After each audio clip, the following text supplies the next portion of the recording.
இன்னொரு இடத்துல சொன்னாங்க, தம்பதியராக சேர்ந்து தொழுகை நிறைவேற்றுறாங்கல்ல, அதுக்கு அளப்பெரிய நன்மை.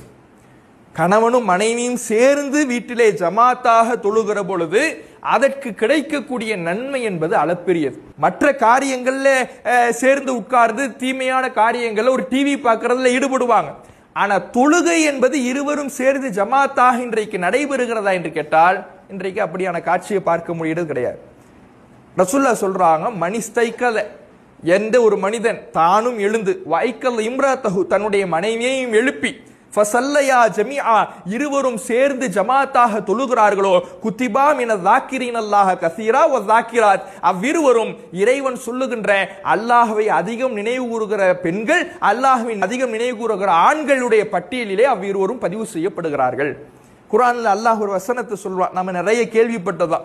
இன்னல் முஸ்லிமீன வல் முஸ்லிமாத் வல் முஃமினீன வல் முஃமினாத், முஸ்லிமான ஆண்கள் முஸ்லிமான பெண்கள், மூமினான ஆண்கள் மூமினான பெண்கள், அதிகம் தொழக்கூடிய ஆண்கள் தொழக்கூடிய பெண்கள், தர்மம் செய்யக்கூடிய ஆண்கள் தர்மம் செய்யக்கூடிய பெண்கள், இறைவனை அஞ்சக்கூடிய ஆண்கள் இறைவனை அஞ்சக்கூடிய பெண்கள்னு ஒரு பெரிய பட்டியலை அல்லாஹ் சொல்லுவான்.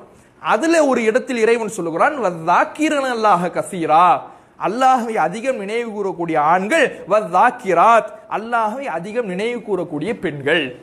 இந்த பட்டியலில் இவர்களுக்கு அல்லாஹ்வுடைய மன்னிப்பு கிடைக்கும், மகத்தான கூலி கிடைக்கும்.